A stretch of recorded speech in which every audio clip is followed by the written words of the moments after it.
चाह नहीं मैं सुरबाला के गहनों में गूथा जाऊं। चाह नहीं प्रेमी माला में बिंध प्यारी को ललचाऊं। चाह नहीं सम्राटों के सर पर हे हरि डाला जाऊं। चाह नहीं देवों के सिर पर चढ़ूं भाग्य पर इठलाऊं। अब मुझे तोड़ लेना वनमाली उस पथ में देना तुम फेंक। मातृभूमि पर शीस चढ़ाने जिस पर जावे वीर अनेक। माखनलाल चतुर्वेदी जी की कविता पुष्प की अभिलाषा। वो अपने भाव पुष्प के माध्यम से कैसे व्यक्त कर रहे हैं कि पुष्प की क्या चाह है, क्या इच्छा है। ठीक। माखनलाल चतुर्वेदी जी ना हिंदी साहित्य की अमूल्य धरोहर, अपनी ओजपूर्ण भावात्मक शैली में रचनाएं कर युवकों में ओज और प्रेरणा का भाव भरा है। उनका जो राष्ट्रीय स्वतंत्रता आंदोलन में बहुत बड़ा योगदान है, राष्ट्रीय चेतना के कवियों में उनका मूर्धन्य स्थान है और हिंदी साहित्य जगत में माखनलाल चतुर्वेदी जी जो हिंदी साहित्य सेवा के लिए सदैव याद किए जाएंगे। और इनको इसीलिए उपाधि मिली थी किसकी? भारतीय आत्मा की। किसकी उपाधि मिली थी? भारतीय आत्मा की। तो हम लोग ये कविता पढ़ लेते हैं और समझ लेते हैं कि क्या कह रहे हैं माखनलाल चतुर्वेदी जी। तो वो कह रहे हैं कि चाह नहीं, पुष्प की अभिलाषा है, इच्छा है, चाह है। क्या है कि चाह नहीं मैं सुरबाला के गहनों में गूथा जाऊं। मतलब पुष्प की इच्छा है, चाह है कि वो ये चाह नहीं है, मतलब चाह मतलब इच्छा उनकी क्या है वो अभी बताएंगे, लेकिन क्या नहीं है वो पहले जान लो कि वो सुरबाला यानी देवांगनाएं जो होती हैं, अप्सरा होती हैं, उनके गहनों में गूथा जाऊं, इसकी चाह नहीं है। पुष्प की ये अभिलाषा, इच्छा, चाह नहीं है कि वो देवांगनाओं और सुरबाला जो हैं और अप्सरा हैं उनके गहनों में गूथा जाओ, इसकी इच्छा नहीं है। तो फिर किसकी इच्छा है? अभी आगे देखते हैं कि चाह नहीं प्रेमी माला में बिंद प्यारी को ललचाऊं। बिंद मतलब बंधना। तो ये भी चाह नहीं है कि प्रेमी जो है अपनी प्रेमिका को माला दे और उसको देखकर वो प्रसन्नचित हो, ललचाए। ऐसा प्रेमी प्रेमिका के लिए भी मैं नहीं बना हूं, तो वो भी मेरी इच्छा नहीं है। तो चाह नहीं सम्राटों के सौ पर हे हरि डाला जाऊं। हे ईश्वर, हे हरि, हे कृष्ण, ये भी नहीं मेरी इच्छा है कि मैं सम्राट जो चक्रवर्ती राजा है उनके सौ पर डाला जाऊं। देखते हो ना कि कोई भी मरता है तो उसके ऊपर फूलों से उसको ढक दिया जाता है, चढ़ाया जाता है उसके ऊपर भी फूल। और भी क्या चाह नहीं है कि देवों के सिर पर चढ़ूं भाग्य पर इठलाऊं। और देवताओं के देखो, जो देवताओं के सिर पे चढ़ाया जाएगा वो कितना ही अतुल्य होगा। मतलब वो अपने आप को इठलाएगा अपने भाग्य पे कि मैं कितना भाग्यशाली हूं। लेकिन वो भी चाह नहीं है पुष्प की, वो भी इच्छा नहीं है कि हम सारे लोग चढ़ाते हैं अपने इष्ट को, अपने भगवान को फूल चढ़ाते, लेकिन वो फूल की इच्छा, अभिलाषा, चाह नहीं है। तो फिर क्या है? ये है मुझे तोड़ लेना बनमाली। मतलब हे मेरे रक्षक, हे माली, हे बनमाली, मुझे तोड़ लेना। मतलब अपनी मृत्यु के लिए वो तैयार है, लेकिन मुझे तोड़ना। और कहां पर? उस पथ पर तुम देना फेंक। उस रास्ते पर, उस रास्ते पर फेंक देना जिस रास्ते पर मातृभूमि पर शीस चढ़ावे जिस पर जावे वीर अनेक। जिस रास्ते से मातृभूमि के लिए शीस चढ़ाने जा रहे हैं, सर कटाने जा रहे हैं, उस रास्ते पर मुझे फेंक देना। इस कविता को पढ़ने के बाद, इसको समझने के बाद अगर रोए खड़े होते हैं तो समझ लो आप लोग भी एक सच्चे राष्ट्रभक्त हो। तो एक बार फिर पढ़ना तुम लोग कि चाह नहीं मैं सुरबाला के गहनों में गूथा जाऊं। चाह नहीं प्रेमी माला में बिंध प्यारी को ललचाऊं। चाह नहीं सम्राटों के सौ पर हे हरि डाला जाऊं। चाह नहीं देवों के सिर पर चढ़ूं भाग्य पर इठलाऊं, मुझे तोड़ लेना बनमाली उस पथ में देना तुम फेंक, मातृभूमि पर शीस चढ़ाने जिस पर जावे वीर अनेक। उस वीर जो अनेक वीर जाते हैं जिस रास्ते मातृभूमि पर शीश चढ़ाने, उस रास्ते पर मुझे फेंक देना। ठीक है, अब हम लोग संदर्भ प्रसंग और व्याख्या देख लेते हैं। आप लोग किताब साथ में रखा करिए। अब सुरबाला मतलब देवांगना अप्सरा ये लिख लिए तुरंत, और सम्राट राजा चक्रवर्ती राजा, इठलाऊं मतलब गर्व करूं, इतराऊं, और बनमाली जानते ही हो माली को, या जो रक्षा करता है जहां पर वो बनमाला धारण करने वाला, या जो भी कह लो कि जहां पर बहुत सारे फूल लगाए जाते हैं वहां पे माली रख दिया जाता है कि वो कटिंग और ये सब करें और कोई तोड़ फोड़ कोई जानवर ना है वहां। और 100 जानते हो, चाह जानते ही हो कि इच्छा, तो कुछ भी नया मिले ना तो आप लोग नोट करते चला करिए। ठीक है, अब हम लोग आगे बढ़ते हैं, संदर्भ प्रसंग व्याख्या देख लेते हैं। संदर्भ क्या है कि प्रस्तुत कविता हमारी पाठ्य पुस्तक हिंदी के काव्य खंड में संकलित और माखनलाल चतुर्वेदी द्वारा रचित पुष्प की अभिलाषा शीर्षक कविता से अवतरित है। यह कविता चतुर्वेदी जी के युग चरण नामक काव्य संग्रह से संग्रहित है। प्रसंग इन पंक्तियों में कवि ने पुष्प के माध्यम से देश पर बलिदान होने की प्रेरणा दी है। क्या प्रेरणा दी है? कि देश पर बलिदान होने की। और व्याख्या में कवि अपनी देश प्रेम की भावना को पुष्प की अभिलाषा के रूप में व्यक्त करते हुए कहता है कि मेरी इच्छा किसी देवबाला के आभूषणों में गूंथे जाने की नहीं है।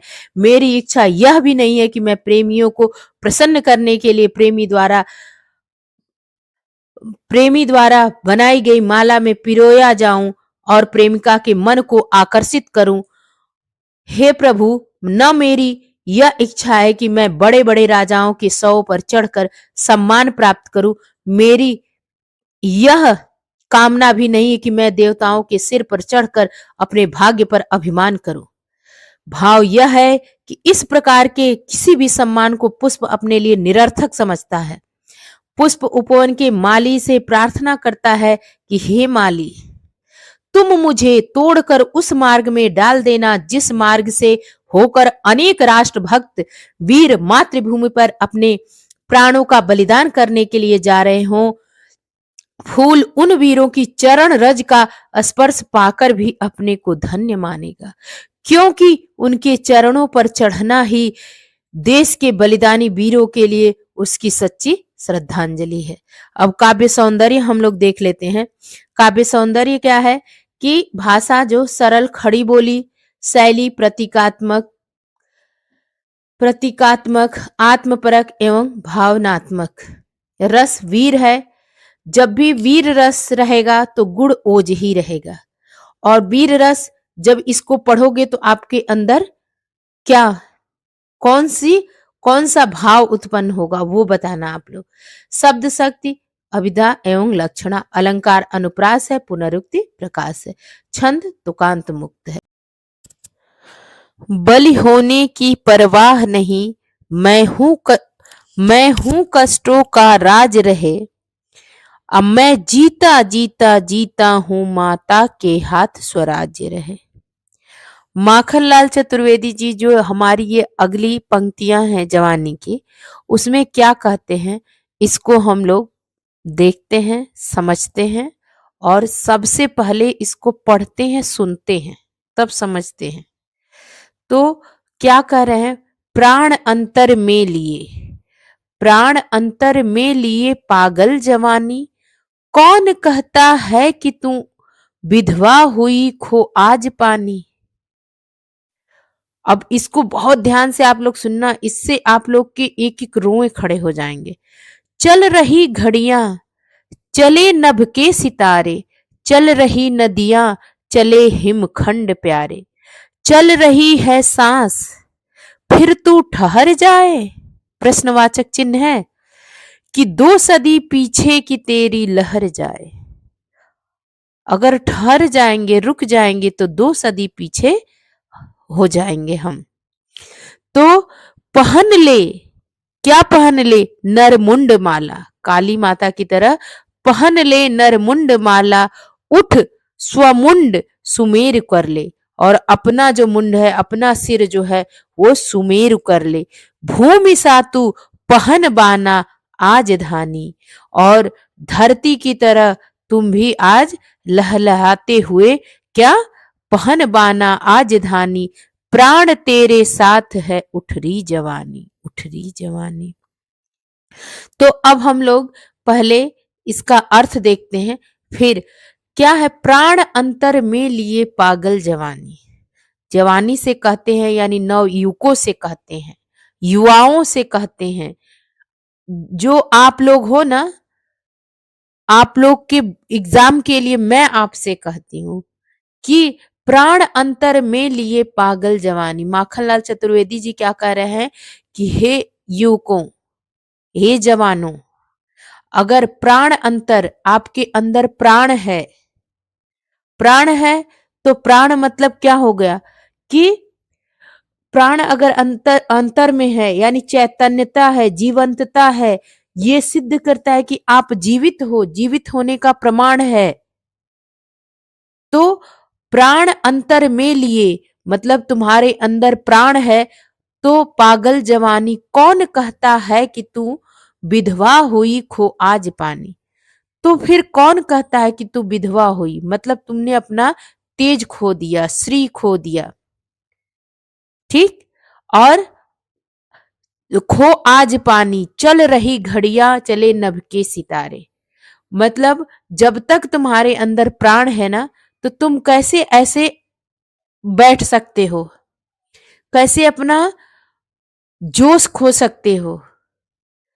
यहां विधवा होना मतलब क्या होता है? तेज खोना, मतलब श्रीहीन हो जाना। और क्या क्या मतलब है इसका? निस्तेज हो जाना, ठीक है, उदास हो जाना। तो ये कैसे कर सकते हो? जब तक आपके अंदर प्राण है। तो चल रही घड़ियां मतलब क्या है? ये घड़ी जो समय है ना, जैसे आप लोग महाभारत देखे होंगे तो उसमें है कि मैं समय हूं, मतलब समय कभी रुकता नहीं, समय हमेशा चलता रहता है। समय क्या है? वो हमेशा चलता रहता है। तो जब वो चल रहा है और नभ के सितारे और आकाश में सितारे गतिमान हैं, वो चल रहे हैं, और चल रही नदियां और नदियां चल रही हैं, और क्या चल रहा है? और हिमखंड मतलब चले हिमखंड प्यारे, और जो पहाड़ों पर बर्फ के टुकड़े हैं वो भी सरक सरक कर अपनी गति का प्रदर्शन कर रहे हैं। चल रही है सांस, और जब आपके सांस चल रहे हैं, सांस चलना मतलब क्या है कि निरंतर आपकी सांसें चलती रहती हैं। जब तक हम जीवित हैं तो हमारी सांसें चलती रहती हैं, सांसें रुकी तो हमारी मृत्यु हो जाती है। तो कि क्या कि चल रही है सांस, फिर तू ठहर जाए, प्रश्नवाचक है। तो फिर तुम कैसे ठहर सकते हो? ऐसा कैसे संभव हो सकता है कि सब कुछ सर्वत्र गतिशील वातावरण में तुम ठहर जाओ? मतलब घड़ियां चल रही, समय चल रहा है, नभ के सितारे, आकाश के सितारे चल रहे हैं, नदियां चल रही हैं, हिम के खंड टुकड़े चल रहे हैं जो बर्फ के, सांस चल रही है, फिर तुम कैसे ठहर सकते हो? अगर ठहर गए तो फिर क्या होगा? 2 सदी पीछे की तेरी लहर जाए, और तुम आलस्य करोगे तो 2 सदी पीछे हो जाओगे। अगर तुम क्या करोगे? आलस्य करोगे, अगर तुम आलस्य करोगे तो 2 सदी पीछे चले जाओगे। इस गतिमान समय में अगर तू ठहर गई जवानी, यानी कि युवकों, अगर तुम इस समय ठहर गए, तुम्हारी गति का ज्वार भाटा न आया, तो तुम शताब्दी पिछड़ जाओगे। समय बीत जाने पर जब तुम्हारे अंदर तरंगे उठेंगी, तो उन जब समय बीत जाएगा तब तुम उठोगे, तुम्हारे अंदर का भाव जगेगा, तो तुम कई शताब्दी पीछे हो जाओगे, सदी पीछे हो जाओगे। मतलब इस जवानी में आलस्य कर दोगे तो देश प्रगति प्रगति के क्षेत्र में आगे बढ़ने मतलब आजादी हमको नहीं मिलेगी। तो पहन ले नरमुंड माला। क्या पहन ले? नवयुवकों को जगा रहे हैं कि आगे कैसे जगा रहे हैं माखनलाल चतुर्वेदी जी कि हे नवयुवकों की जवानी, तू उठ और काली माँ, दुर्गा माँ जो मुंड माला कौन पहनती है? काली माता है ना, उनकी तरह वो मनुष्यों की मुंडों की माला पहन और नर मुंडों की इस माला में तुम अपने सिर को सुमेरु बना, अर्थात बलिदान के क्षेत्र में। और यदि आज समर्पण की आवश्यकता पड़े तो तू पीछे मत हट। ठीक है, पीछे मत हट। भूमि सा तू पहन बाना आज। और जो पृथ्वी है उस पर लहलहाते हुए धानों की हरियाली में धरती का जीवन झलकता है। ऐसी है रे तू जवानी, ऐसी है रे तू जवानी, तू भी उत्साह में भरकर धानी चूनर ओढ़ ले। और क्या है? प्राण तेरे साथ है उठ रही जवानी। और तुम्हारे साथ क्या है? प्राण तत्व यानी चैतन्यता, जीवंतता, जीवित होने का प्रमाण। तो प्राण तत्व तुम्हारे साथ है। अतः हे युवकों की जवानी, तू आलस्य को त्याग कर उठ खड़ी हो और सर्वत्र क्रांति ला दे। ठीक बच्चों, तो अभी आप लोग को ये समझ में आ गया होगा कि प्राण अंतर में लिए पागल जवानी। आपके अंदर अगर उत्साह है, प्राण है, जीवंतता है, चैतन्यता है, तो जीवित होने का प्रमाण है, तो सर्वत्र क्रांति ला दो। अब हम लोग संदर्भ प्रसंग व्याख्या देख लेते हैं। संदर्भ हेडिंग के अंतर्गत लिखिए आप लोग कि प्रस्तुत पद्यांश हमारी पाठ्य पुस्तक हिंदी के काव्य खंड में संकलित और श्री माखनलाल चतुर्वेदी द्वारा रचित जवानी कविता से उद्धृत है। यह कविता श्री चतुर्वेदी जी के संग्रह हिम किरीटनी से ली गई है। किससे ली गई है? हिम किरीटनी से। और जो पुष्प की अभिलाषा वो युग चरण से लिया गया है। ये आप लोग को याद करना पड़ेगा कि जो जवानी जब लिखोगे इसका संदर्भ तो ये लिखोगे कि यह हिम किरीटनी से लिया गया है, और पुष्प की अभिलाषा लिखोगे तो युग चरण से। प्रसंग लिख लो, इस पद्य में देश की युवा शक्ति में उत्साह का संचार करते हुए उसे देशोत्थान के कार्यों में प्रवृत्त होने का आह्वान किया गया है। कवि युवाओं को संबोधित करते हुए कहता है, क्या कहते हैं कि अरे युवकों की पागल जवानी, तू अपने भीतर उत्साह एवं शक्ति रूपी प्राणों को समेटे है। यह कौन कहता है कि तूने अपना पानी यानी तेज रूपी पति को खो दिया है और तू विधवा होकर निस्तेज हो गई है। मैं आज जिधर भी दृष्टिपात करता हूं उधर गति ही गति देखता हूं। यानी घड़ियां अर्थात समय निरंतर चल रहा है, आसमान के सितारे भी गतिमान हैं, नदियां निरंतर प्रवाहमान हैं और पहाड़ों पर बर्फ के टुकड़े सरक सरक कर अपनी गति का प्रदर्शन कर रहे हैं। प्राणी मात्र की सांसें भी निरंतर चल रही हैं। इस सर्वत्र गतिशील वातावरण में ऐसा कैसे संभव हो सकता है कि तू ठहर जाए? इस गतिमान समय में यदि तू ठहर गई और तुझ में गति का ज्वार भाटा न आया तो तू 2 शताब्दी पिछड़ जाएगी, और समय बीत जाने पर जब तुझ में तरंगे उठेंगी तो उन तरंगों में 2 शताब्दी पीछे वाली गति होगी, अर्थात जवानी के अलसा जाने पर देश की प्रगति 2 शताब्दी पिछड़ जाएगी। हे नवयुवकों की जवानी, तू उठ और दुर्गा की भांति, काली की भांति मनुष्यों के मुंडों की माला पहन ले। नर मुंडों की इस माला में तू अपने सिर को सुमेरु बना, अर्थात बलिदान के क्षेत्र में तू सर्वोपरि बन। यदि आज समर्पण की आवश्यकता पड़े तो तू उससे पीछे मत हट। जिस प्रकार लहलहाते हुए धानों की हरियाली में धरती का जीवन झलकता है, ऐसे ही हे जवानी तू भी उत्साह में भरकर धानी चूनर ओढ़ ले। प्राण तत्व तेरे साथ है। अतः हे युवक को की जवानी, तू आलस्य को त्याग कर उठ खड़ी हो और सर्वत्र क्रांति ला दे। अब काव्य सौंदर्य हम लोग देख लेते हैं।